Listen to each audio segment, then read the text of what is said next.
This is security analysis. Benjamin Graham की. What's the most important lesson जो आपने इस किताब से सीखी है एंड उस लेसन को आपने प्रैक्टिकली किस तरह से एग्जीक्यूट किया है? I want to understand that. So this is actually lesson number 1 कि जब आप इन्वेस्टिंग करते हैं तो आप रैंडमली नहीं कर सकते हैं. There has to be some sort of a method around it. It can be mix of science and art, वो चलेगा, दैट्स नॉट अ प्रॉब्लम.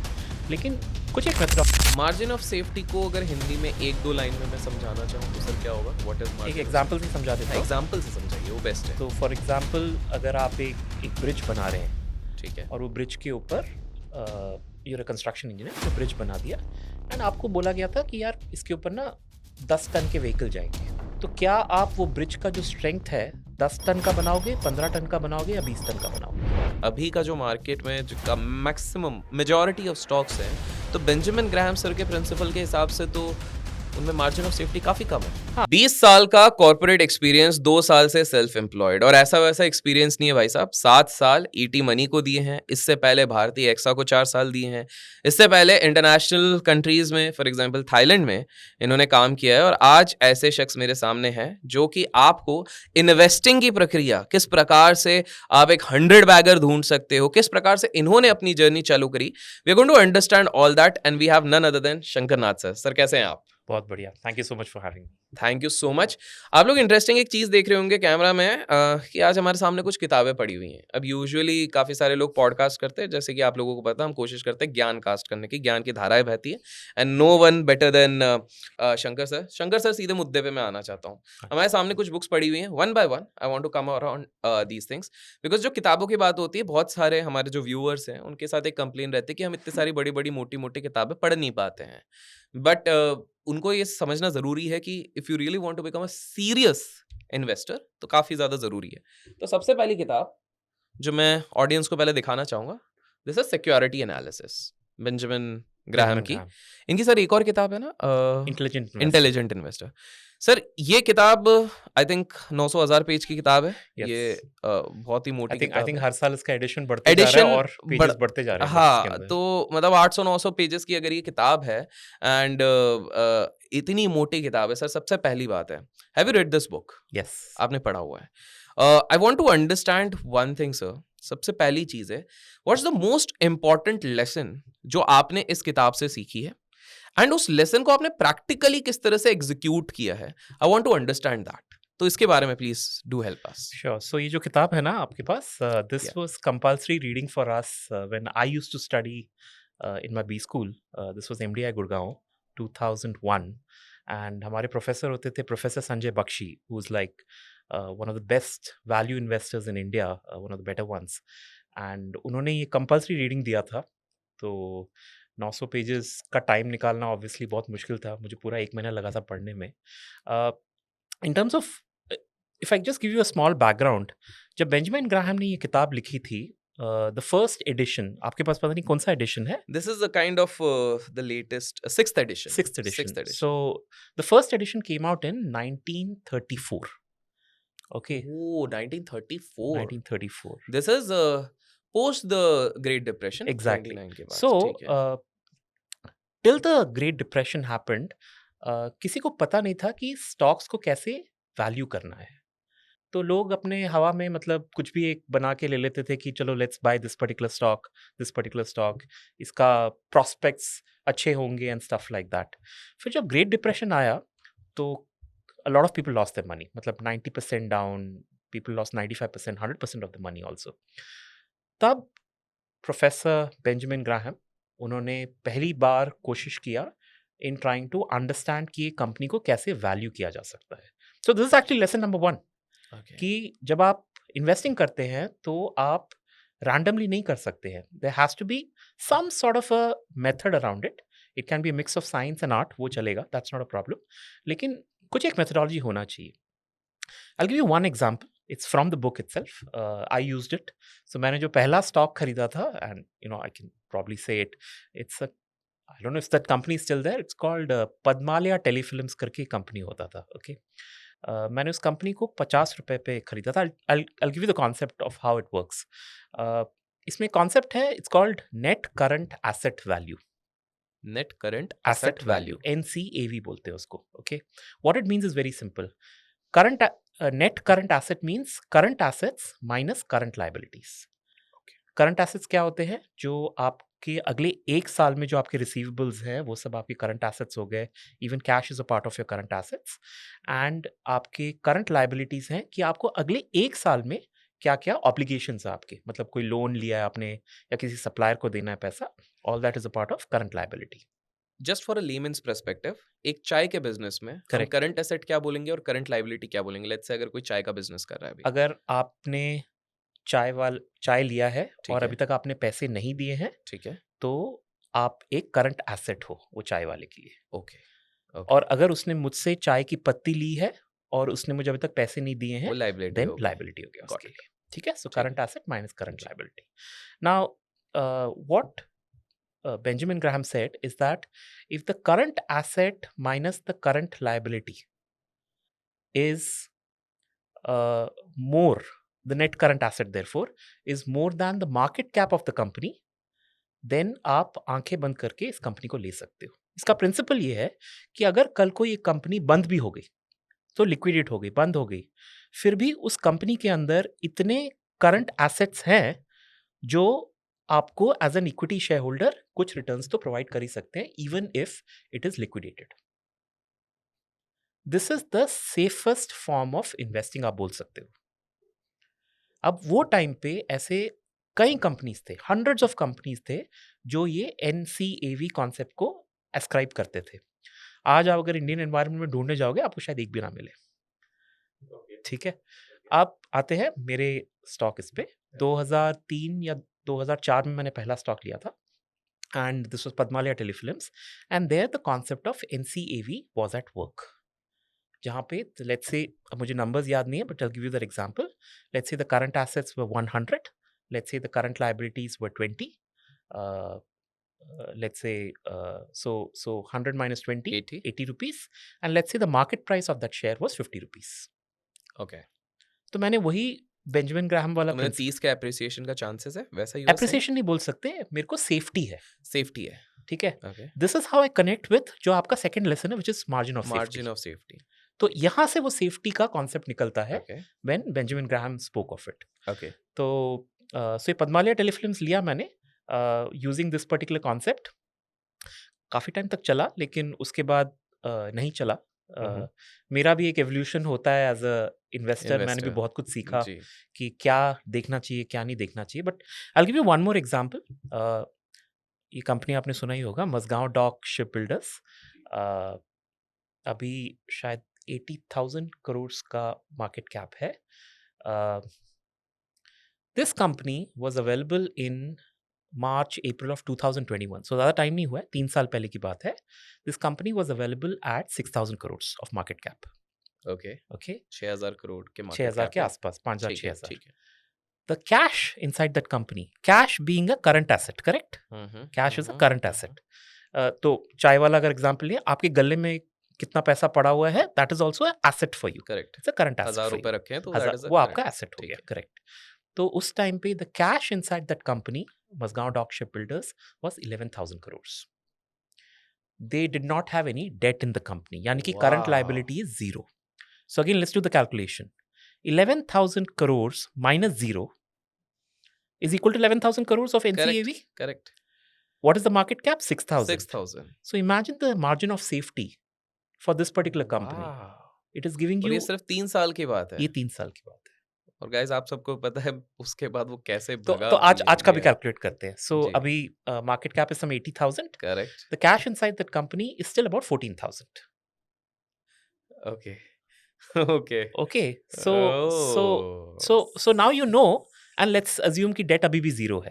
तो 14,000 minus zero, your NCAV is 14,000, but the market cap is 80,000. So as per the Benjamin Graham principle, your margin of safety is no longer there. या पहले था आपके पास because 6000 का। Steal था. Yes. It was a steal. Because wow. see, if you can start looking at businesses like this, wherein you evaluate the value of that safety, वो जो आपका asset है, एसेट का प्राइस होता है, राइट? एसेट का एक वैल्यू होता है आपके दिमाग के अंदर. लेकिन अगर आपके पास अभी 5,000 रुपए पड़े हुए हैं, यू हैव 5,000 रुपीज़। अगर मैं आपको बोलूँ कि एक नेट है मेरे पास। या मतलब अगर मैं आपको बोलूँ कि 5,000 रुपए मैं आपको कल दूँगा वर्सेस आपको 5,000 रुपए अभी आपके पास जेब में पड़े हुए हैं, which one is a better situation? You right now have it. So current asset, right? Not a promise. It's there with you, right? That is your best form of margin of safety. Margin of safety को अगर हिंदी में 1-2 line में मैं समझाना चाहूँ तो sir क्या होगा? व्हाट इज़ एक मार्जिन ऑफ एग्जांपल सेफ्टी? से समझा हाँ, देता हूँ। एग्ज़ाम्पल से समझाइए वो बेस्ट है। तो फॉर एग्जांपल अगर आप एक ब्रिज बना रहे हैं ठीक है। और वो ब्रिज के ऊपर यूर कंस्ट्रक्शन इंजीनियर आपने ब्रिज बना दिया एंड आपको बोला गया था कि यार इसके ऊपर ना 10 टन के व्हीकल जाएंगे। तो क्या आप वो ब्रिज का जो स्ट्रेंथ है 10 टन का बनाओगे, 15 टन का बनाओगे या 20 टन का बनाओगे? जितना ज़्यादा हो सकता है वो ज़्यादा बेटर रहेगा। जितना ज़्यादा बनाओगे उतना मार्जिन ऑफ सेफ्टी आप दे रहे हो उस पर्टिकुलर ब्रिज को। ओके, ओके, हाँ। वो ज़्यादा सेफ रहेगा वो ज़्यादा उतना। सेफ रहेगा करेक्ट। ताकि कल को अगर कोई 15 टन का भी आ गया, तो यू वो don't have to collapse worry, ना हो जाए। कोलैप्स हाँ। ना हो जाए। So that is basically margin of safety. Okay. आपका जो और मार्जिन ऑफ सेफ्टी क्यों इंपॉर्टेंट है? इज़ बिकॉज़ हम लोग जब इन्वेस्टिंग कर रहे हैं, सी सब कुछ असम्पशन होता है इन्वेस्टिंग के अंदर। काफ़ी कुछ असम्पशन है, correct? You can't be 100% sure of anything. कल क्या वैल्यू होने वाला है आपके स्टॉक का या क्या इस कंपनी का हालत होने वाला है अगले 1 महीने के बाद, वी डोंट नो। तो हमारे जो कैलकुलेशंस हैं उसमें एरर्स हो सकते हैं। तो अगर आपका मार्जिन ऑफ सेफ्टी हाई होता है, वो आपके एरर्स को एक टाइम पे अब्ज़ॉर्ब कर सकता है। कि इंस्टेड ऑफ आपने अज़्यूम किया कि ये कंपनी 20% बढ़ जाएगा, लेकिन अगर सिर्फ 18% बढ़ा, अगर आपका मार्जिन ऑफ सेफ्टी 0 था तो you can not absorb that shock. वो 2% तो आपका नेगेटिव हो ही गया, लेकिन अगर आपका मार्जिन ऑफ सेफ्टी 20% होता, तो मोटा-मोटी आप ये कह रहे हैं कि कुशन जिसको मैं बोलता कुशन हूँ। है, तो ₹100 का अगर कोई स्टॉक मुझे मिल रहा है, लेकिन मैं उसका कैलकुलेशन करके निकालता हूँ कि बॉस ये 140 तक भी महँगा नहीं है। करेक्ट, तो this is a decent buy rather than जो आपने मज़गाँव डॉक का अभी बताया है कि 140 एग्ज़ाम्पल ले रहे हैं हम जनरल, करेक्ट, 140 की चीज़ है लेकिन वो खुद अभी 400 पे है। देयर इज़ नो डाउट हो सकता है वो आगे भी एप्रिशिएट करे कर लेकिन सकता है, उसमें हाँ। मार्जिन ऑफ सेफ्टी नहीं है एज़ पर द कम। Benjamin Graham principle. ओके। तो उस हिसाब से सर डोंट यू थिंक अभी का जो मार्केट में जो का मैक्सिमम मेजॉरिटी ऑफ स्टॉक्स हैं, तो बेंजामिन ग्राहम सर के प्रिंसिपल के हिसाब से तो उनमें मार्जिन ऑफ सेफ्टी काफ़ी कम है। हाँ, so that's where investing as a knowledge subject जिसको हम बोलते हैं, that has multiple evolved over time. Evolve हो रहा है। हाँ, सो करेक्ट। एक ओके एक टाइम होता था जब हम लोग बोलते थे इक्विटीज़ एंड डेट, आज भी बोलते हैं वैसे तो, बट स्टॉक्स एंड बॉन्ड्स। और इसमें बॉन्ड्स के बारे में एग्ज़ैक्टली, काफ़ी मेंशनिंग है इस हाँ। किताब में। सो उस टाइम पे 1930s में till the year 1950, I am saying from 1800 till 1950, ये जो 150 साल हैं, 2 ही कॉन्सेप्ट्स होते थे। एक होता था स्टॉक में इन्वेस्ट करो या बॉन्ड में इन्वेस्ट करो। बॉन्ड में जब इन्वेस्ट करते हैं तो क्या मिलता है? इंटरेस्ट मिलता है, करेक्ट? स्टॉक में जब इन्वेस्ट करते हैं तो क्या मिलता है? रिटर्न्स आई मीन डिविडेंड मिलता है, डिविडेंड्स मिलते हैं। ठीक है? And there was some specific mentioning इसमें डिविडेंड्स के बारे में भी बात करी गई थी हाँ, काफ़ी। तो वो क्या या कॉन्सेप्ट था दैट स्टॉक्स में डिविडेंड मिलता है। ये आपको पता है, मुझे पता है। लेकिन हमें आज ये भी पता है कि कैपिटल एप्रिसिएशन भी मिलता है, जब हम बिल्कुल, स्टॉक्स में करते हैं। बिल्कुल। उस टाइम पे नहीं पता था। ओहो! उस टाइम पे they would never consider capital appreciation as anything. मतलब उस समय पे अगर ये सब होता है जैसे हमारे नवरत्न कंपनीज़ होती, पीएसयूज़ होते हैं, हाँ, तो ये लोग तो उसी या ओके, उस वाले ओके। कॉन्सेप्ट में बैठ जाते हैं। ओह! So okay. If so taking that same example, if a Navratna company let's say is offering you 10% 10% dividend yield yield okay, and it is offering you only a 8% interest on a bond of that company. Okay. So then you would opt for the stock more than the bond. But had the dividend yield gone down to 6%, you would you have would have opted for the preferred a bond. Bond. This was the concept till 1950. 1950 तक यही concept यही चल रहा concept था। था। मतलब okay. India की तो बात नहीं कर रहा, हाँ, ऑब्वियसली आई हाँ, एम टॉकिंग मतलब अबाउट द यूएस पे यूएस। ठीक है। ये कॉन्सेप्ट था। ओनली आफ्टर 1950 चीज़ें स्टार्टेड आई मीन बदलनी शुरू हुई। जहाँ पे लोगों ने बोला कि नहीं भाई, ये डिविडेंड ही नहीं होता है, इसके ऊपर एक कैपिटल एप्रिसिएशन भी होता है, ग्रोथ करके भी कुछ होता है। अ, उसके बाद there are lot of corporate actions which can happen, company split हो सकती है 4 भागों में। वो सब काफ़ी बाद में आया। तो it's a very recent innovation, this concept of capital appreciation, जो आप और मैं सिर्फ उसी की बात करते हैं। बिल्कुल। हम तो डिविडेंड के बारे में सोचते भी उस नहीं है। समय पे केवल डिविडेंड्स की बात होती थी। एग्जैक्टली। कैपिटल एप्रिसिएशन बात ही नहीं बिल्कुल। करते थे। तो तभी आप इसके अंदर जो बॉन्ड्स देख रहे हैं ना, हाँ, हाँ, हाँ। what Mr. Graham is always trying to see is that is it better for me to take a bond or is it better for me to take a stock? Got it. Another related point inside the same book is where he says that sometimes you can look at a stock as a bond, which I think is a brilliant concept. आप थोड़ा explain कीजिए stock को कैसे bond के जैसे देखा जा Okay. सकता है? Uh, if a company is, let's say, at 100 rupees a share, okay, that's the share price, ठीक है। and वो आपको dividend yield दे रहा है 10% का, and you figured out कि ये 10% का तो देती ही रहेगा, ठीक है। ठीक है? So effectively आप उसको स्टॉक बोलोगे ही नहीं, you can keep on saying it, ये तो मेरे पास बॉन्ड है effectively. Okay. Okay. Before I jump on to this thing, हमारे पास एक और इधर किताब है। I just want to come I will come back to this. Sure. This is coffee can investing. Okay. Saurabh ji ने लिखी हुई है। हाँ, हाँ। Have you read this book? I've read this book. ठीक है। Yes. I think I have seen a video of yours also around coffee. हाँ। There's a recent video also, and my second video on my channel was I know coffee can. आपका हाँ, एक और video है।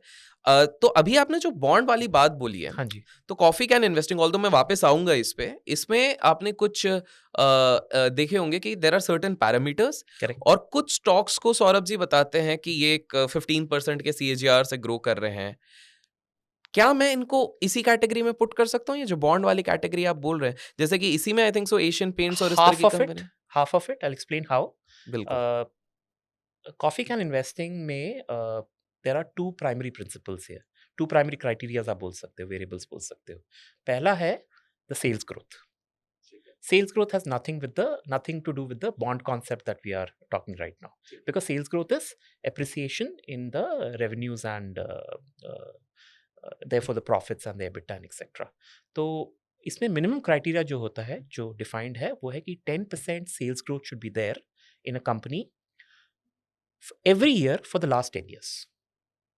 तो ऐसा नहीं है कि 10 साल मिला के 10% का कैगर आया, ऐसा नहीं है। हर साल मिनिमम 10% से वो कंपनी अपने सेल्स को बढ़ा देना चाहिए। So that is criteria number 1.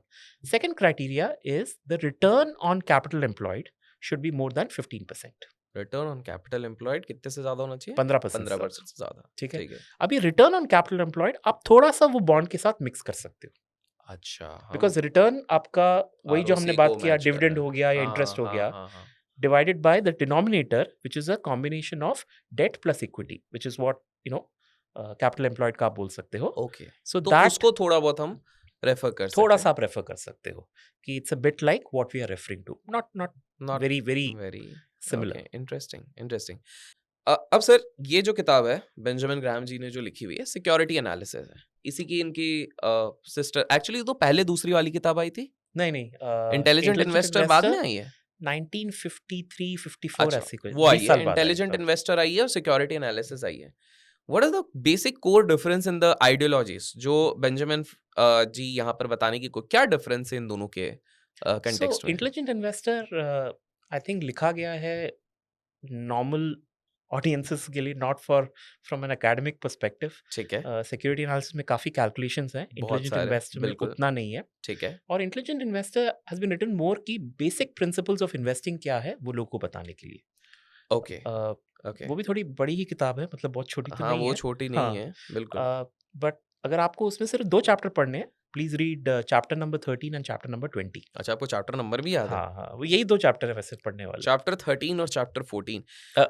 Chapter 20. 20। हाँ. चैप्टर 13 एंड चैप्टर 20 ऑफ हाँ. That book. One is on Mr. Market and the second one is on margin of safety. क्या है sir mister market? Mr. Market. क्योंकि margin of safety तो आपने हाँ, समझाया है, समझा दिया. तो ये मिस्टर मार्केट क्या है? So Mr. Market is the stock market. Okay. Think of Mr. Market. चलो मैं आपको क्रिकेट के एनालॉजी में ये समझाता हूँ. बिल्कुल, Maybe it's बिल्कुल, better बिल्कुल। this way. So test match होता है. अभी इंडिया बांग्लादेश हुआ एंड टेस्ट मैच में कॉन्सेप्ट क्या है, वो बॉलर बेचारा आएगा पूरा दिन, उसको 90 ओवर फेंकने पड़ते हैं. I mean the 5 bowlers, and वो बेचारे बॉल करते रहेंगे. right? So that is 540 balls that they will try and bowl over this particular period. Now you are the batsman, you are Rahul Dravid. आपको किसी ने फोर्स नहीं किया है कि हर बॉल पे मारना है. आपको किसी ने बोला नहीं यार फर्स्ट बॉल और सेकंड बॉल पे मारना है, थर्ड फोर्थ छोड़ दो. It is up to you whether you want to hit the ball or you don't want to hit the ball. You can leave all 500 balls if you want to, no problem. But चार जब खराब ball आएंगे ना, सब पे चौका मार दो. You still get your century, correct? Correct. Yeah, that's a simple concept. We can understand that. Mr. Market also says exactly the same thing. कि मेरा काम है रोज आपको आके स्टॉक प्राइसेस देने का. मैं सुबह सुबह उठूंगा, 9:15 पे घंटी बजेगी और मैं शुरू हो जाऊंगा अपना काम करना, आपको स्टॉक प्राइसेस देने का. कभी कभी मैं बहुत खुश हूंगा तो मैं आपको बोलूंगा कि भाई ये शेयर 1000 रुपए का है. कभी मैं बहुत डिप्रेस भी होऊंगा, उसी शेयर को मैं बोल दूंगा यार मेरा आज मन नहीं कर रहा, मैं आज आपको 600 रुपए में देने के लिए रेडी हूं. वही वाला शेयर. वही वाला शेयर. ठीक है. So sometimes there is euphoria, sometimes there is depression. This is the concept of mister market. Now you being the investor, आपके पास चॉइस है. You are Rahul Dravid. You can decide आपको 600 रुपए में लेना है या 1000 रुपए में लेना है. No one is forcing you. कोई फोर्स नहीं कर रहा. बिल्कुल. No one is forcing you. Correct. So you have to be ready to understand which are the good balls to face and which are the bad Wow. balls to face. अच्छा, सो ये बता रहे हैं कि मार्केट के वो जो दोनों फेजेस रहते हैं, मिस्टर मार्केट आपको दोनों ऑप्शंस दे रहे हैं. Mr. Market का सिंपल काम है आपको प्राइस फेंकते रहना. It is for you to decide whether it's a good price or a bad price. और ये तो सर रोज करता है मिस्टर मार्केट. मिस्टर मार्केट का यही काम है. अच्छा. ओके. वो जो 5000 स्टॉक्स हैं वो आपको स्टॉक्स की प्राइसेस हर मिनट भेजता रहेगा. It's like bowling a ball. ठीक है. आया बॉल किया, आया बॉल किया, आया बॉल किया. बट कभी वो अच्छे बॉल्स करता है, कभी वो बुरे बॉल्स भी करता है. Correct. You have to be ready for the bad balls. Okay. एक क्वेश्चन मेरा शंकर सर, ये सिक्योरिटी एनालिसिस से ये चीज थी कि इतने साल पहले ये किताब लिखी गई है, रेलेवेंस होल्ड करता है आज के समय पे? सिक्योरिटी एनालिसिस में शायद उतना ना हो, बट इंटेलिजेंट इन्वेस्टर में डेफिनेटली है, because these are basic principles of investing. ठीक है. So definitely that has to be taken into. उसमें और भी चैप्टर्स हैं. देयर बिल्कुल. Is how an aggressive investor should kind of look at his Invest. Money. Conservative investors के लिए अलग चैप्टर है. Okay. I think margin of safety is an excellent chapter. Even आज भी जब मैं इन्वेस्ट करता हूँ, so talking about that evolution of investing मेरा, मैं तभी कंफर्टेबल होता हूँ किसी भी स्टॉक को लेने का when I can see the safety. Okay. मुझे थोड़ा वैल्यूएशन कंफर्ट आप चाहिए. अपने इससे कुछ एक, इफ नॉट रीसेंट, बिकॉज अभी हाल फिलहाल में तो ज्यादा स्टॉक्स में शायद मार्जिन ऑफ सेफ्टी नहीं दिख रहा है, but in the recent past आपकी एनालिसिस के बेसिस पे कुछ आपके रडार पे आया वेर यू फेल्ट कि हाँ, because of margin of safety I am more comfortable entering that particular stock, if at all you can remember something, या any time in your investing career अगर आपको ध्यान आ रहा है. जैसे एक तो आपने मेरे को बताया 58, बाय द वे वो कितना गया था सर, कौन सा?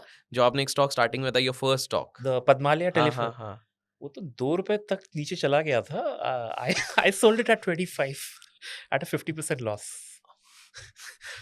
मेरे को लगा सर आप अच्छी कहानी अरे नहीं, बताओगे वो कि अब बहुत हो मल्टी गया, बैगर अब बन वो गया, ये तो नुकसान में निकाल दिए सो यार. उसके बाद मैंने एक लिया था, हाँ. Which was HFCL I think, and okay. उस that one was available at 64 rupees.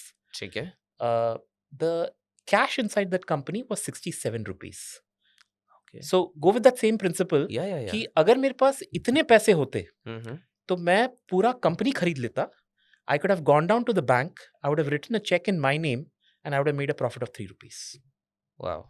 Think from that perspective. या कि 64 में एक कंपनी मुझे मिल रही है जिसके अंदर 67 रुपीस का कैश है. So ultimately in terms of stock appreciation वो कितना वो गया? अच्छा गया था. वो about 250 के आसपास गया था. 64 पे लिया था. हाँ, एक साल के अंदर 250 पहुंच गया था. ओके. वाह, एक साल के एक अंदर? साल के अंदर. वाह. सर मुझे एक चीज बताइए, नाउ आई जस्ट बिकॉज काफी भारी हो रहा है तो उसको मैं थोड़ा साइड रख रहा हूँ. ये जब किताब की बात करी ली है, कॉफी कैन इन्वेस्टिंग, हाँ जी. इसमें सर सौरभ जी ने कुछ प्रिंसिपल्स बताएं कि ये पैरामीटर, जिनमें से कि एक का आपने डिस्कस किया जब हम बॉन्ड वाले पार्ट को डिस्कस कर रहे थे, कि ये प्रिंसिपल्स हैं, इनकी बेसिस पे मेरा ना एक मेरे दिमाग में एक ख्याल आता है कि इसमें जिस तरह के एग्जांपल्स दिए हैं, एशियन पेंट्स दिया हुआ था, correct. Polycab I think so was Pidilite there, होगा. पिडिलाइट था, इस तरह के. HDFC बैंक होगा. अब सर इसमें जब मैंने जब ये किताब पढ़ी थी, एशियन पेंट्स के बारे में जब मैंने देखा था, काफ़ी इंटरेस्टिंग इनसाइट्स थे, बट मैं कॉमन अगर थ्रेड सबका देख रहा था तो उस समय पे एक और पैरामीटर था सर कि इंडिया ग्रोइंग स्टेज पे था. मतलब मैं आज भी बहुत लोगों को ये कहते हुए सुनता हूँ कि यार वो तो ग्रोइंग स्टेज था। उस समय पे तो आप कोई भी प्रिंसिपल लगाओ वो कंपाउंड करेगा। प्लस सौरभ जी के इंटरव्यूज़ में मार्सेलस इन्वेस्टमेंट जो वो सँभालते हैं एक चीज़ मैंने हमेशा नोटिस करी he talks about how the biggest multi bagger of any time is Asian Paints. The biggest multifold returns जो इंडियन कॉन्टेक्स्ट में दिया गया है। प्लस इसमें एचडीएफसी बैंक के बारे में बात करी गई थी Yeah, if you I am got not a wrong. lot of massive companies, massive big, company one of I the biggest wealth creators in wealth the creator country are इसमें आई there. Think हाँ, कहीं पर एक पूरी list थी towards the end या somewhere जहां पर कि इन्होंने सारे वो बताए थे। अब सर जैसे एचडीएफसी बैंक की जस्ट बात हो ही गई है, अब किसी व्यक्ति ने कॉफी कैन इन्वेस्टिंग सीख के हाँ जी। यही किताब पढ़ी, उसने बोला भाई इसमें ये प्रिंसिपल दिया हुआ है, वो गए स्क्रीनर डॉट इन पे, हाँ, उस पे तो सर मैं बता रहा हूँ अब तो आप खोलते हैं तो उसी पैरामीटर पे 500 कंपनीज आ जाती हैं। ये जो पैरामीटर्स बताए इतने मार्केट कैपिटलाइजेशन, तो इफ किसी को चेंज करना है तो मार्केट कैपिटलाइजेशन चेंज कर लो उस फॉर्मूला में तो शायद थोड़ा हाँ, तो मैं ऊपर वो भी नीचे हो। आपको बता देता हूँ। इफ यू पुट हाँ, that formula and market cap को आप मोर देन 1000 रखेंगे, अगर आज आप ट्राई करेंगे आपको 80 कंपनी मिलेंगे। बोलिए सर ने ये भी रिसर्च। तो सर मेरा ये सवाल है जैसे एशियन पेंट्स हो गए, ये हो गए, don't you think it is not that formula, या यू स्टिल थिंक कि आज के समय पे भी अगर हम ये फॉर्मूला यूज करें this is definitely going to help us to make a decent long term return? I want to understand your perspective. So see, this is where certain thought processes have changed over time. तो जो आपने point किया बोला था वो बिल्कुल perfect था। Let's go back to what was said in the book. पहले हाँ, पहले आप ये ठीक है? बताइए कॉफी कैन इन्वेस्टिंग में बोला क्या गया? हाँ, बोला ये था कि choose those companies which are establish companies, यानी कि उनका 10 साल का रिकॉर्ड है। That's the first thing. फिर बोला गया था कि उनका जो सेल्स है वो 10% से ग्रो होना चाहिए हर साल पिछले 10 साल के अंदर। सो 10 10 10 10 10 और मोर। एंड उसका जो रिटर्न ऑन कैपिटल एम्प्लॉयड है that was 15% across all these 10 years. तो हर साल कम से कम 15% का रिटर्न ऑन कैपिटल एम्प्लॉयड होना चाहिए। ठीक है? अ, अब क्या हुआ है, because you raise that point on India growing and everything, इस पिछले 10 12 13 सालों को आप 3 भाग में डिवाइड कर सकते हैं। The first one is let's say from 2012 until 2015. If you look at the P ratios of all these companies you mentioned, your Asian Paints, Pidilite, your which ones are there?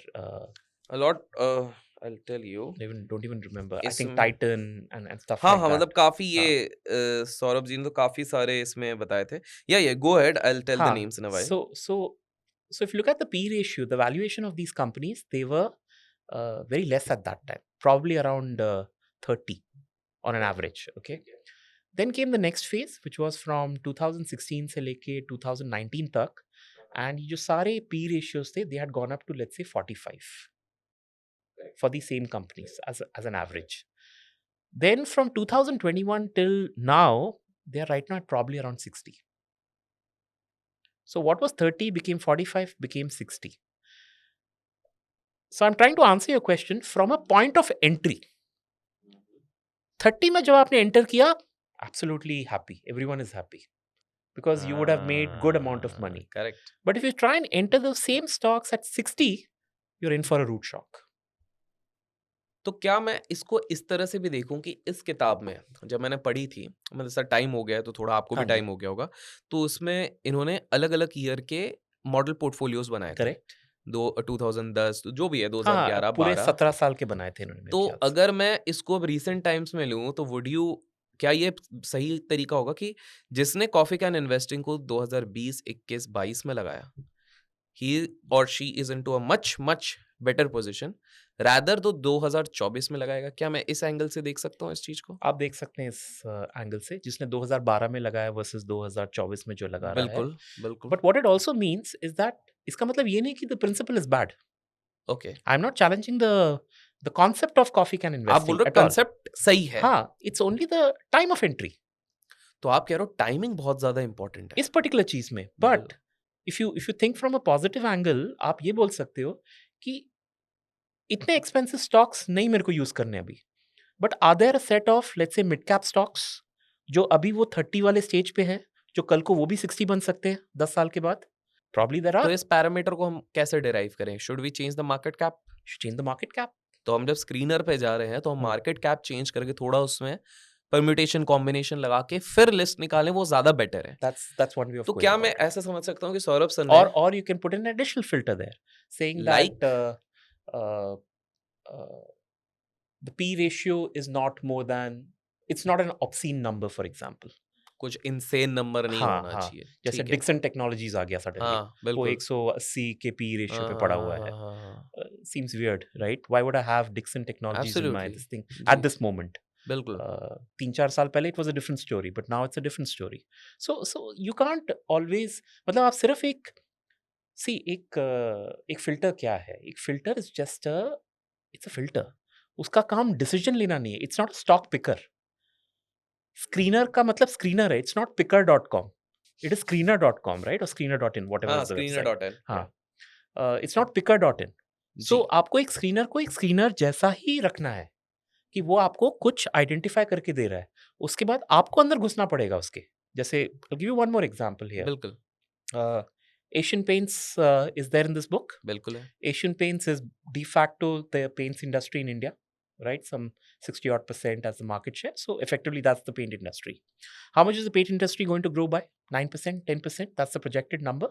In fact, last quarter was extremely bad. 2 quarters से तो बहुत ही खराब is चल it रहा है. Crude का उस चक्कर में, या I don't know. बिकॉज़ इतना ज़्यादा It's फ्लक्चुएशन तो वहाँ पर भी नहीं crude में हुआ? sales, मतलब हो सकता है प्राइस का कुछ ठीक है, हो, जो भी है, बट हाँ, but नेगेटिव है या फ्लैट है, something ठीक like है, that. Not Uh, performing well, but take the bigger number, ठीक है, 9%, 10%. ठीक है, So Asian Paints is going to grow by 9%, 10%. मतलब वो तो borderline at that 10% वाला criteria हमारा. बिल्कुल, Okay, so maybe this is not the right company for us to have in this correct, particular scenario, right? Correct, Or maybe the paints industry itself is not the right sector for us to have. So आपको एक second level of understanding करना पड़ेगा. So if you can pick out stocks which are not in that 9-10% kind of a growth trajectory, which are probably at a 20% growth trajectory, you have a better chance of doing well even with a coffee can. The principle is absolutely sound. इसमें risk कैसे manage करेंगे sir ये coffee can investing में? Is there any principal जिससे कि हम अपना risk manage कर सकते हैं for coffee can portfolio? At which stage?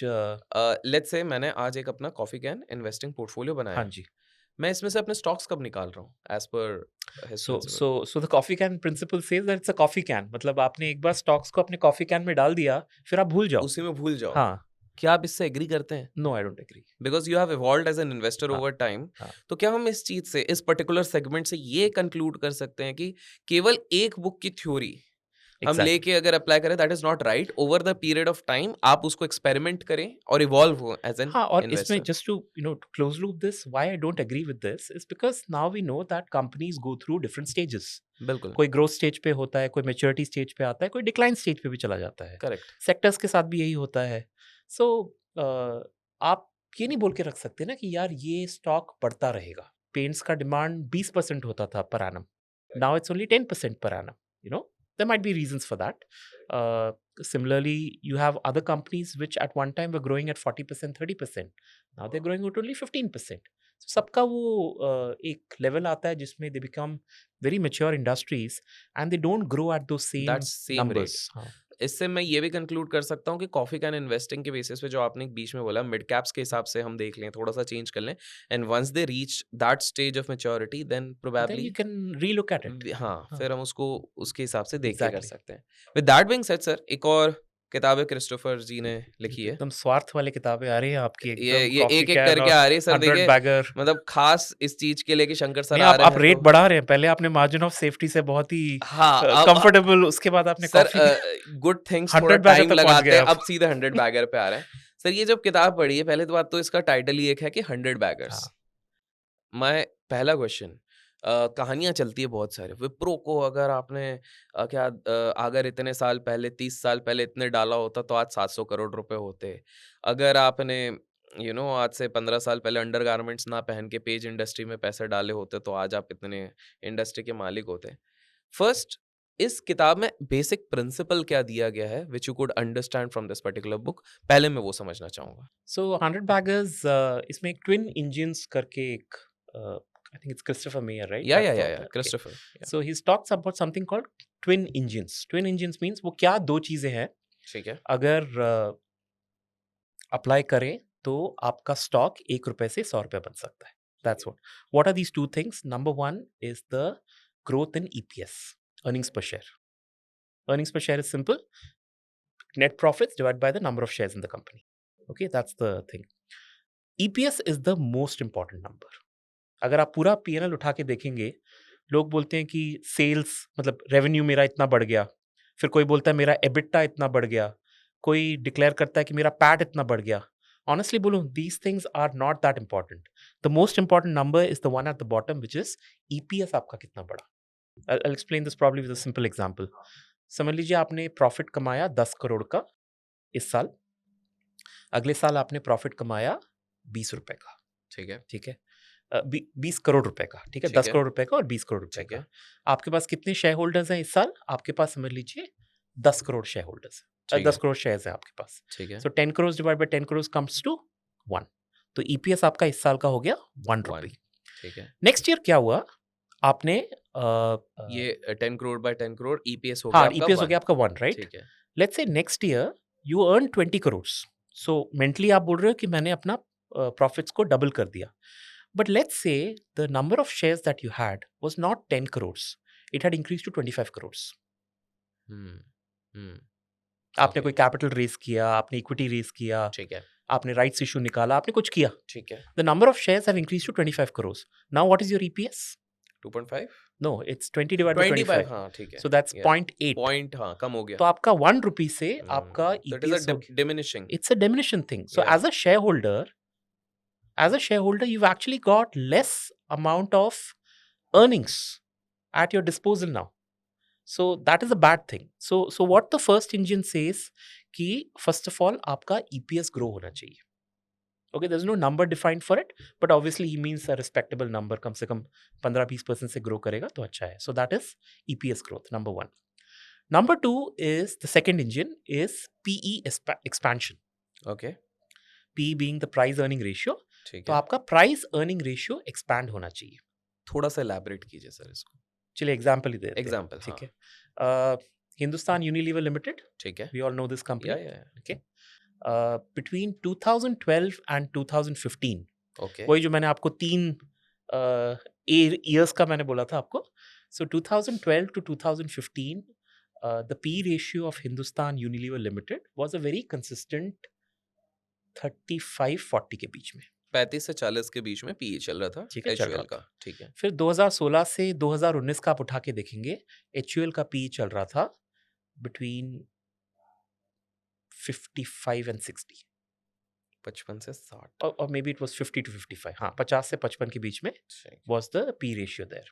हाँ. उसके बाद बिटवीन 2021 and 2024 अभी तक that P ratio is now between 65 and 70.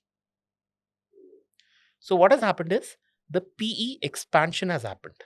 मतलब HUL लोगों के लिए इतना वैल्यूबल होने लग गया as a company, because safe था, you can put in money, आपको पता है कि वो बढ़ने ही वाला है, because you know all those products that HUL has, हम लोग खरीद रहे हैं वो सब प्रोडक्ट्स अपने रोज़ के इसके लिए.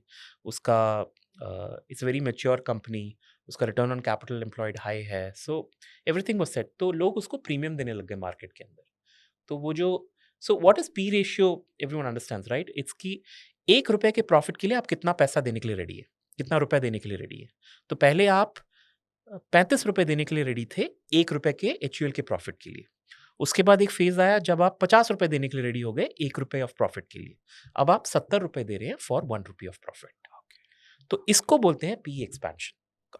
कि आपका पी रेशियो मार्केट आपको और रिकग्नाइज कर रहा है, आपका अर्नेबिलिटी को रिकग्नाइज कर रहा है, एंड देयरफॉर आपका पी रेशियो. तो अगर इन दोनों को साथ में मिला लेना, then you have a superstar company in the making. Because एक तरफ से आपका EPS ग्रो कर रहा है और दूसरी तरफ से it is more valuable to the customers also as a stock. तो जब ये दोनों साथ में काम करते हैं, 1 rupee can become 100 Wow. Rupees very Okay. Quickly. Wow, beautifully explain. तो सर ये 100 बैगर्स की तो हमने बात कर दी एंड लोगों को समझ में आ गया कि भाई 100x वाला स्टॉक कैसे लेना है. Over to the next book, Peter Lynch साहब. एक तो मेरे को एक चीज समझ में नहीं आती, वन अपॉन वॉल स्ट्रीट है. सर ये सारी किताबों में एक ही चीज रहती है, अर्निंग अर्निंग अर्निंग. इस किताब को भी आप खोलोगे तो काइंड ऑफ रेफरेंस अर्निंग्स का ही है. Earnings earnings earnings earnings. काफी इंपॉर्टेंट अर्निंग्स यार. हाँ, नहीं है, मैं मना नहीं कर रहा हूँ, आमदनी तो सबकी इम्पोर्टेंट है सर, बिना अर्न किए तो हम क्या ही करेंगे। बट सर इसमें अलग क्या है? इस किताब को अगर मैं पढ़ता हूँ, other than earnings, what is the more crux जो मेन की मैं बोलूँगा जो यहाँ से हम डिराइव कर सकते हैं?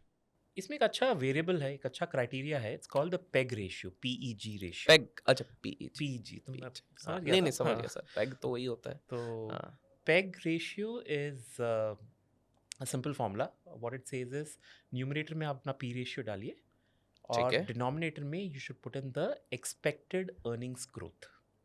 Okay, okay, okay, okay, again वो अर्निंग्स वर्ड तो वापस आ गया वैसे तो, फिर आ गया, बट इस बार एक डिफरेंस है इसके अंदर, it's talking about expected earnings growth. ठीक है। तो इसको सर थोड़ा-सा अपन मतलब आप ये समझाइए, बट इसके साथ अगर कुछ एग्ज़ाम्पल्स भी आप दे सकते हैं हाँ, अराउंड एग्जांपल्स मैं दूंगा, उससे पहले थोड़ा जस्ट समझाने के बाद आप थोड़ा इस पे एक, एग्ज़ाम्पल्स भी दीजिए। हाँ, एक okay, so let me explain this first. पहले समझा दीजिए। सो कॉन्सेप्ट सिंपल है, पेग रेशियो हमें हेल्प करता है समझने का कि एक स्टॉक अंडर वैल्यूड है, फेयरली वैल्यूड है या ओवर वैल्यूड है।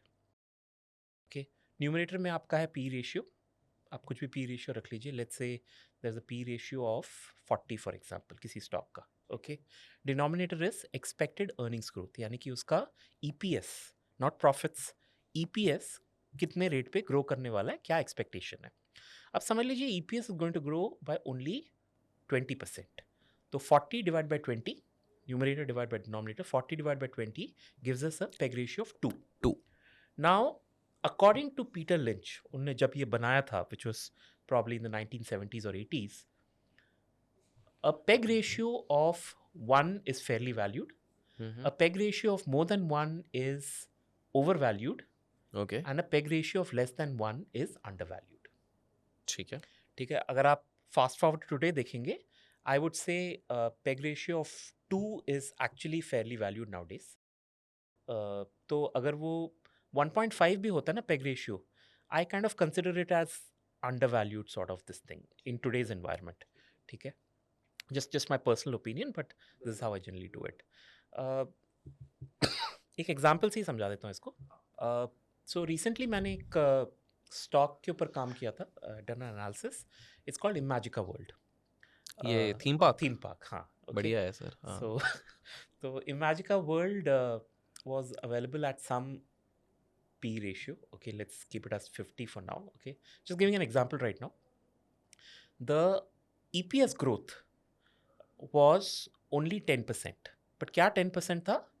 The current EPS growth was 10%. Okay, Okay, current EPS not the growth. expected earnings growth. हुँ, हुँ, अब हुँ। expected earnings growth कैसे पता लगता है? हमें calculate करना पड़ता है। I calculated the expected earnings growth as 100%.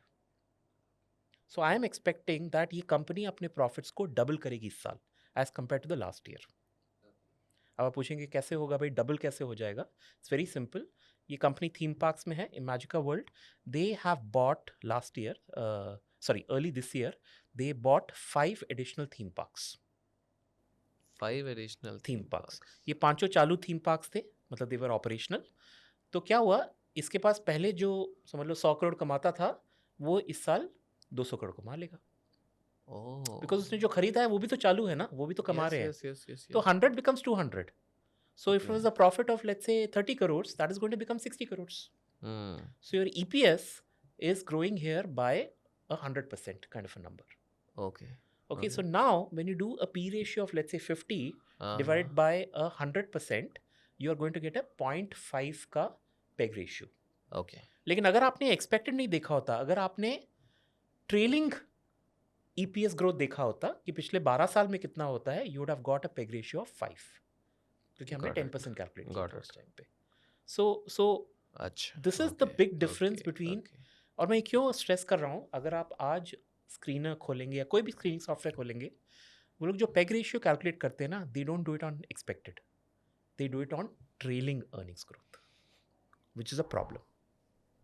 तो हमें एक्सपेक्टेड पे करना है। एक्सपेक्टेड पे करना, सो काम है इसके अंदर, because you have to calculate कि क्या मेहनत करनी एक्सपेक्टेड, पड़ेगी। मेहनत थोड़ी हुँ। करनी पड़ेगी इसके अंदर। वॉव! ये बड़ा इंटरेस्टिंग इनसाइट है। हाँ, okay. So lot of people make this mistake. मेरे पास काफ़ी लोग कमेंट्स में भी लिखते हैं हुँ, हुँ। कि शंकर सर, पेग रेशियो तो इसका 1 पॉइंट, सो पेग रेशियो इसका 3 है, 3 है, तो मैं बोलता हूँ बट ये तो ट्रेलिंग के हिसाब से है ना, why don't you calculate on an expected basis and see कि कितना है.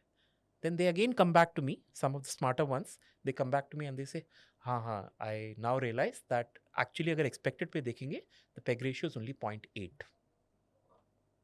So if you have companies which can show you 0.8, 0.7, 0.5, you have to give a serious thought to these companies. ये actually काफ़ी अच्छे हो सकते हैं. सर इसमें ना 6 कैटेगरीज बताते हैं स्टॉक के, उनमें से एक कैटेगरी है सिक्लिकल्स. Cyclicals, हाँ जी. पहली चीज़ तो ये सिक्लिकल स्टॉक होते क्या है?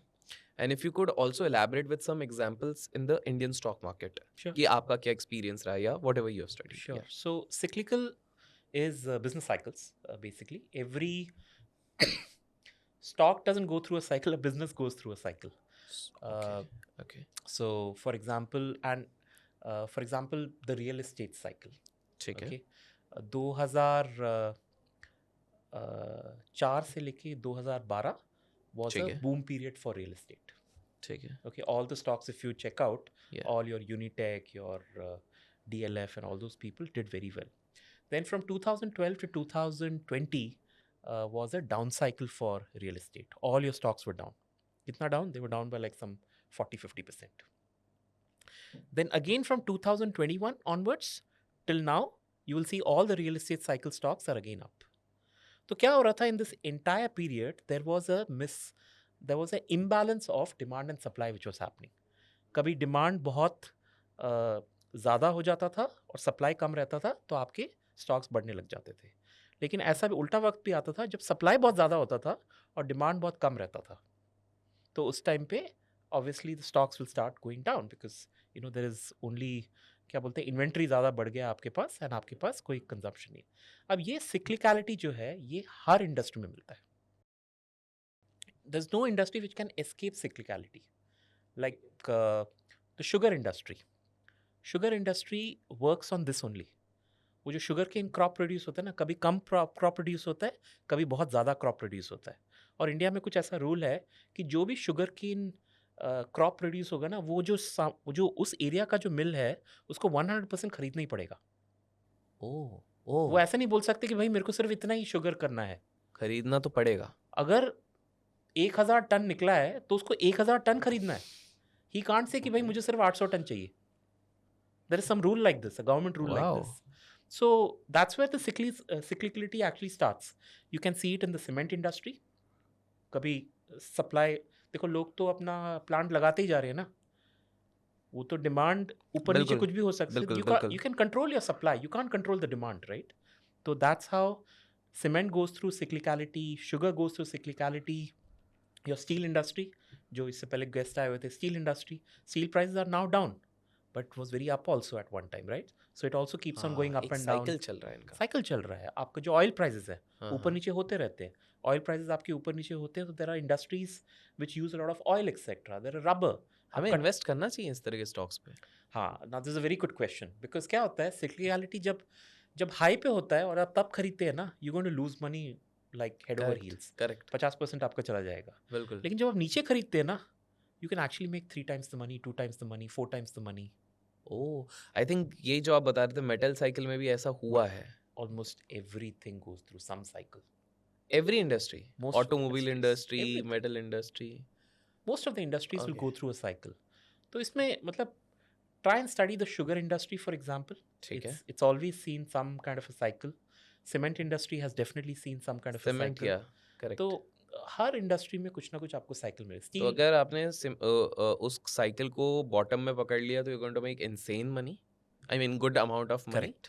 बट अगर गलती से आप उसके पीक में फंस गए हाँ, तो You're 5-6 gonna साल lose तो money. रिटर्न भूल ही जाओ. हाँ, भूल जाओ. मतलब आपका वो नीचे जाके भी वापस जब ऊपर आएगा तो फ्लैट ही रहेगा. तो आपके सर जब इंडस्ट्री एक ये जो साइक्लिकल आप सिग्निकल इंडस्ट्रीज बोल रहे हैं, ये जब पीक पे जाता है उसके बाद जब गिरता है, do you have any observation की लेट्स से इंडेक्स की बात करें, मेटल इंडेक्स एग्जांपल, Okay.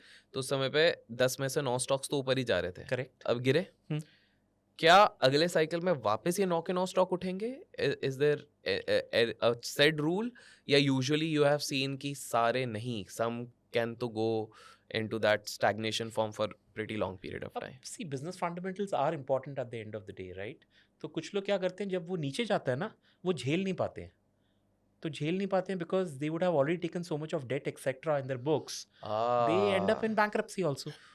तो मैं ये भी कह सकता हूँ कि जैसे for example I'll give you an cements. example also for हाँ, this. या Okay. So there is this company Usha Martin Limited. Okay. Okay. So Usha Martin एक wire rope producer है. Okay. It's one of the biggest ones in the world actually. काफ़ी countries में export सब करता था. तो वहाँ पे किसी ने अपना दिमाग लगाया कि यार हम लोग ये wire ropes तो बनाते ही हैं. Why don't we also get into the steel business also? Because steel is also, wire rope उसी से बन रहा है, right? आपका. So they invested in the steel industry at the top of the cycle. They Okay. invested, they acquired something. अच्छा, this company itself invested in. हाँ ठीक है. हाँ ठीक है. तो उसने स्टील बनाना भी शुरू कर दिया. ठीक है. Then 2018 में the steel industry started to या take a correct nosedive, correct ठीक है. Correct.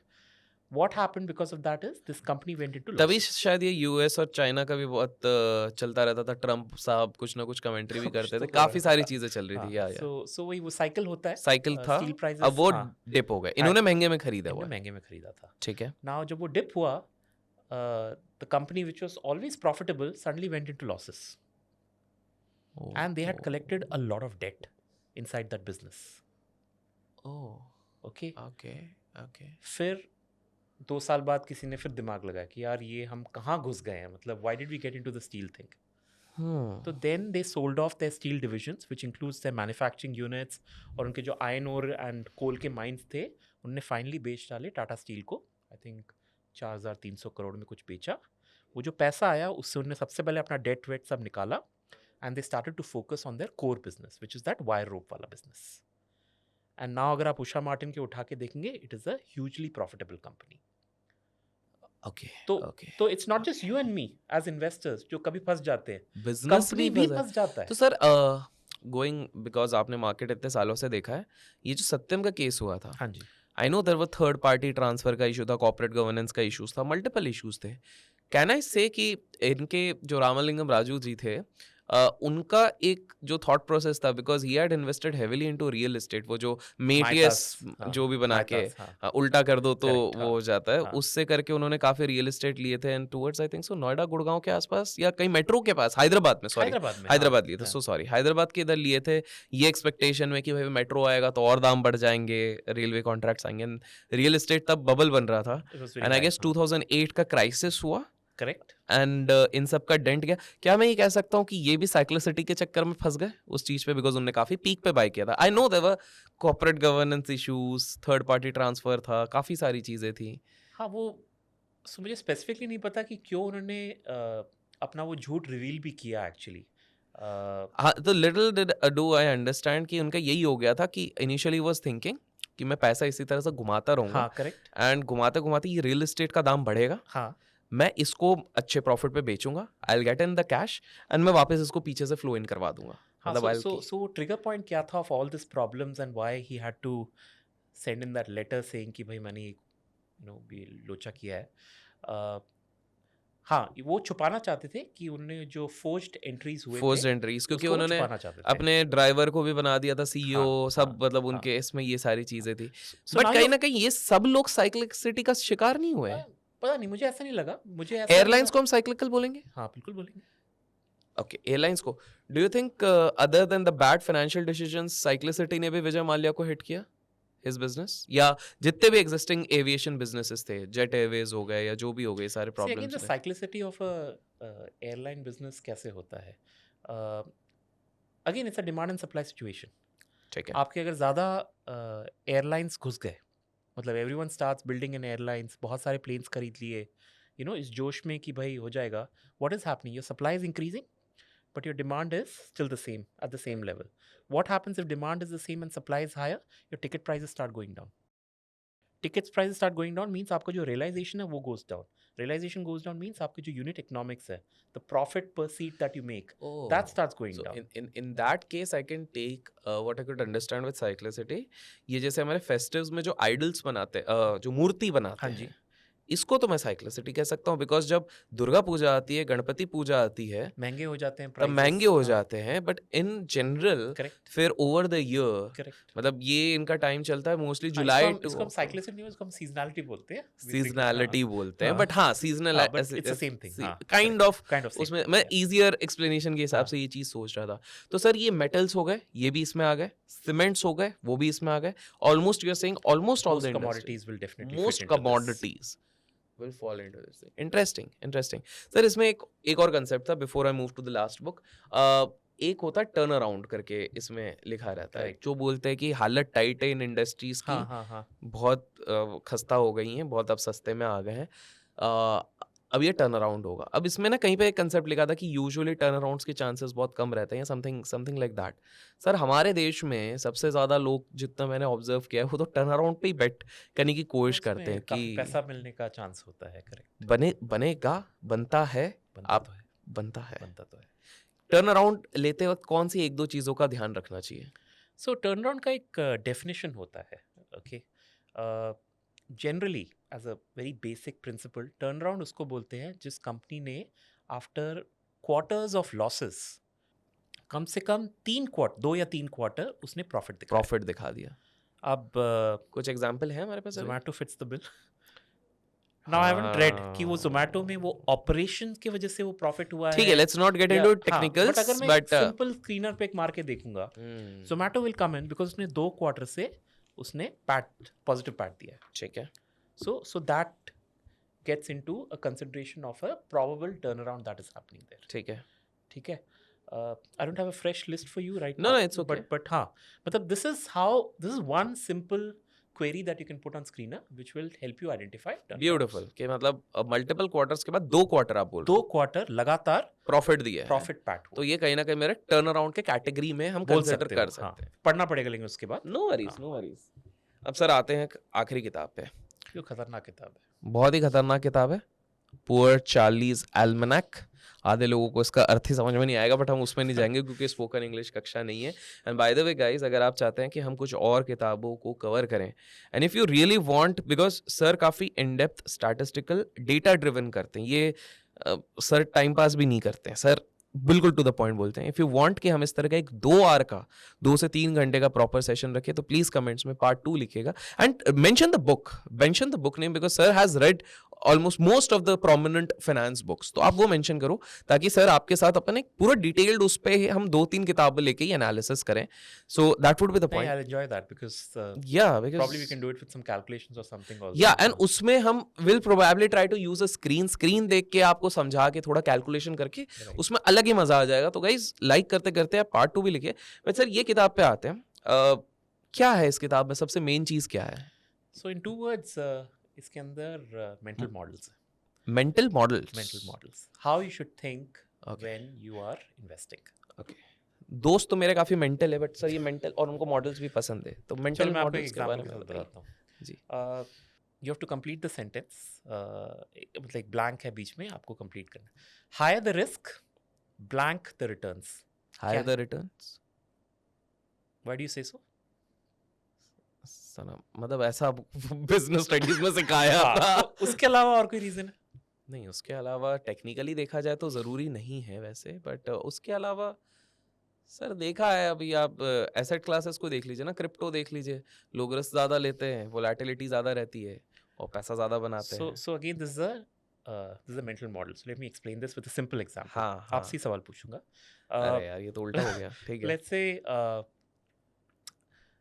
Let's say I give you an order for mobile phone covers. ठीक है। For example, okay. So मैं बोलता हूँ आपको, मेरे को 10,000 मोबाइल फ़ोन कवर्स चाहिए।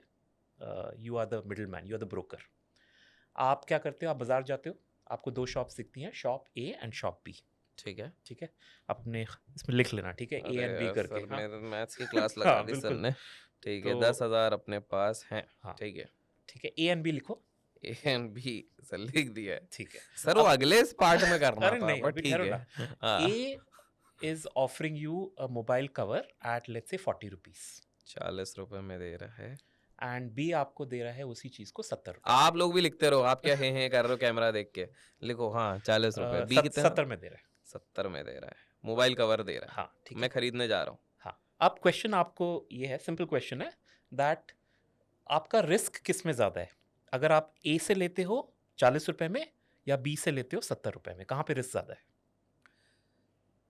सर इसमें कुछ और पैरामीटर्स नहीं, हमको नहीं बस मिलेंगे? यही है पैरामीटर। मैं देख रहा था ट्रिक क्वेश्चन तो नहीं है।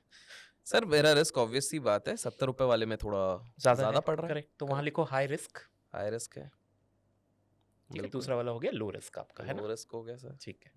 अ, और सर मैं अब इंडियन हूँ, मैं तो 40 का ही लूँगा, इसको भी 30 का रहूँगा। वो तो है ही। ठीक है। हाँ। अब आप मुझे बताइए रिटर्न किस में ज़्यादा अपॉर्चुनिटी है आपके पास? अगर आप 40 पे लेते हो या अगर आप 70 पे लेते हो? आपका मार्जिन किस में ज़्यादा है? 40 वाले पे ज़्यादा है? तो वहाँ लिखो हाई रिटर्न बिल्कुल। और दूसरे में लिखो लो रिटर्न। ठीक है। अब ज़रा पढ़ के सुनाओ क्या लिखा है? ए में क्या है? हाई रिटर्न, लो रिस्क, लो रिटर्न, हाई रिस्क क्या है? लो रिस्क हाई रिटर्न है। और बी में? हाई रिस्क लो रिटर्न है। सर एकदम से जज्बात पलट दिए, हाँ, वो वाला बिल्कुल। हो गया ये तो। So think about it. Hmm. That's what investing is. That's what a mental model is. आपको एक corrupted mental model दिमाग में दिया हुआ है कि higher the return, higher the risk. Got it. And it's true. No one is saying it's false. But when you start doing good investing, actually the reverse is more true. अगर आप कोई ऐसा कंपनी पकड़ते हो जिसमें risk कम है, I am again trying to connect back with that thing on margin of safety. हम एकदम बिल्कुल स्टार्टिंग वाले पे आ गए। हाँ। बिल्कुल। हाँ। So see that's how everything connects Wow. Together. तो अगर आप कोई ऐसा इन्वेस्टिंग कर रहे हो जिसके अंदर मार्जिन ऑफ सेफ्टी हाई है, where the chances of you getting your EPS growth is high, where the PEG ratio is on the lower end, your risk is low but your return chances are extremely high. और आपने जो बाकी चीज़ें बोले मुझे, जैसे turn arounds की आपने बात की, जी। अगेन ठीक है, उसमें रिस्क कैन ऑल्सो ठीक बी है। स्लाइटली हाँ, हाई, हाँ।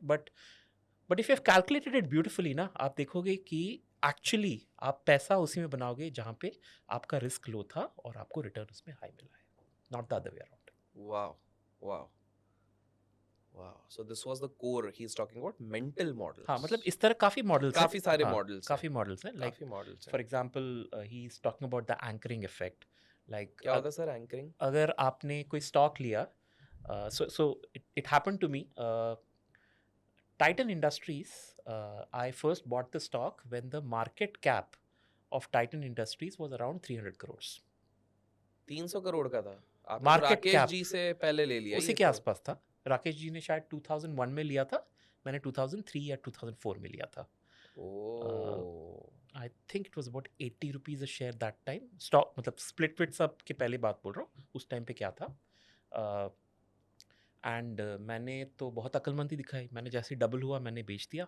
अरे वाह सर, आप तो एंड हमारे जैसा कल उसके बाद फिर से डबल हुआ, फिर से डबल हुआ, फिर से डबल हुआ, फिर से डबल हुआ, ऐसे करके कुछ 9-10 बार तो डबल हो चुका है।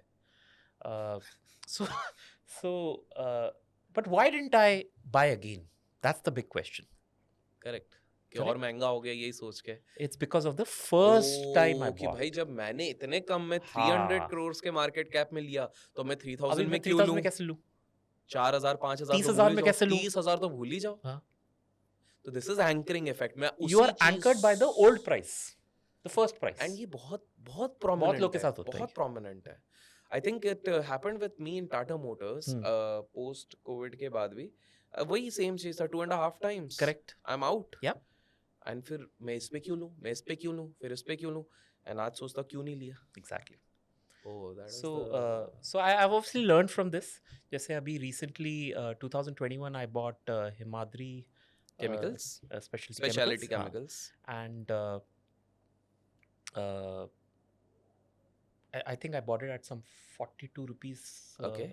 Was the first entry point, okay okay. and that jumped up to 420 in a matter of I think 2 years or something. You took it at what? 42 पे लिया था और 420 पहुंचा Wow. दो साल के अंदर। 10 बैगर्स तो आपके पास भी बहुत सारे हैं। हाँ सर, लेकिन अभी तो 100 बनाएंगे ना। 100 बैगर्स, बिल्कुल तो बिल्कुल। उस पे now the big question is that do I have the, मतलब मेरे में क्या वो स्ट्रेंथ है कि मैं 420 में खरीदूं? मतलब 100 गुना जाने, मतलब 10 गुना जाने के बाद I actually bought more at 420। ये होता है एवोल्यूशन ऑफ एन इन्वेस्टर। हाँ, दिस इज एवोल्यूशन। फिर हाँ। मैंने एवरेजिंग अप किया at 420। Pyramiding. Now In another 1 year later, it is, I think it's about 700, 750, something like that. So वो जो 420 था, even that has gone up by 75%. Wow! So so what I have noticed, मतलब यही देखा है मैंने कि हम लोग बोलते हैं ना एवरेजिंग डाउन करो, वेल्थ बनता है एवरेजिंग अप से। राकेश जी भी तो यही बोलते थे, यही राकेश बोलते थे? झुनझुनवाला। अच्छा। जी हाँ, ही सेड हाँ, पिरामिडिंग करो, हाँ, एवरेजिंग मत करो, नीचे वाले को मत दो, पिरामिड हाँ। करते जाओ। जो अच्छा बढ़ रहा है विनिंग ना, वो पोज़ीशंस को आप मोमेंटम जो ऐड आ करो। गया है, जी, उसके ऊपर और लो। Wow! So this is the mistake I made with Titan, which I don't want to make it with other stocks I'm buying. Amazing, amazing, तो अमेज़िंग। वो anchoring effect, it all starts with that anchoring effect जो मैंने बात किया था, कि ठीक वो है। जो आपने छोड़ दिया ना, वो जो ₹1 पे आपने खरीदा, उसके बाद आप वेट करते रहते हो कि कब वो वापस ₹1 बनेगा, वो कभी बनेगा ही नहीं ₹1। अमेज़िंग। तो सर ये कन्वर्सेशन तो बहुत धमाकेदार हुआ है। We are pretty sure that audience प्यार दिखाएगी और पार्ट 2 बहुत जल्द होगा। तो आज हमने सीखा कि भैया पेग सिर्फ पीना नहीं है, पेग रेशियो चेक करना है। दूसरा हमने सीखा कि मेंटल और मॉडल के पीछे नहीं भागना है, मेंटल मॉडल सीखना है। तीसरा हमने यहाँ पर सीखा है कि भैया 1-2 गुना में मत निकलो, it's better to wait. Sir भी 100 बैगर की बात कर रहे हैं और यहाँ पर हमने 100 बैगर के बारे में बात करी है। तीसरा हमने सुना है कि जैसे आज 12 साढ़े 12 तक हम शूटिंग कर रहे हैं, उसके लिए कॉफ़ी की ज़रूरत होती है, इन्वेस्टमेंट में कॉफ़ी कैन इन्वेस्टिंग की ज़रूरत होती है। एंड फाइनली हमने ये सबसे पहले हमने जो शुरू करा था that was around the security analysis, जो है तो बड़ी मोटी किताब है, लेकिन उससे सीखने के लिए काफ़ी मिलता है। ऑल्दो सर का ये कहना था कि ये थियोरेटिकल ज़्यादा है, कैलकुलेशंस यहाँ पर ज़्यादा है, बट बेंजामिन ग्राहम की जो दूसरी किताब है उसमें which we would try to probably cover in the second part based on जो भी नाम हमारे इसमें आते हैं। तो ये सारे, तो सर हमने बहुत ही सारी चीज़ें संक्षेप में इस चीज़ में सीखी है। आई पर्टिकुलरली लाइक्ड जो आपने पीजी का कंसेप्ट बताया, मतलब there was some interesting twist around that. तो कि स्क्रीनर वाला जो आपने बताया कि भाई अलग फॉल्स से है, हाँ, फॉल्स है, हाँ। और थोड़ी मतलब काफ़ी सारे लोगों को पता नहीं रहता है, दे जस्ट उनको लगता है कि स्क्रीन्स मिल गई हैं, हम बस पैरामीटर डाल रहे हैं और वो कर लेते हैं। राइट फ्रॉम हमने कॉफ़ी कैन इन्वेस्टिंग में भी आपने एक बहुत अच्छा चीज़ बताया कि हम थोड़ा सा ट्वीक कर लेंगे तो वी वुड प्रोबेबली, या फिर एक एड ऑन फिल्टर जैसे आपने पी रेशियो की बात कर ली, अगर हम वो लगा लेते हैं तो काफ़ी सारी चीज़ें। So I have kind of read these books except for the 100 bagger I mentioned, ये भी पढ़े हुए और भी कुछ हमने देखे हैं। तो सर आई होप आपको कॉन्वर्सेशन में मज़ा आया। No, very good. I really and enjoyed it. And I am glad. And guys आपके जो भी क्वेश्चंस है ना अराउंड दिस कॉन्वर्सेशन, वो भी आप प्लीज मेंशन कीजिए, because in the next part I will try to take some of those हाँ क्वेश्चंस जी। Also. Will try to take 5-6 of those questions also, जो भी सवाल आते हैं, even if you think it is silly, आप बिल्कुल उस चीज़ को मेंशन कीजिए। एंड सर ने तो अपनी कुछ अच्छे एग्जाम्पल्स के थ्रू भी एक्सप्लेन किया है। And hope to see you soon sir. Thank you so much for coming. Thank you so much for having me. या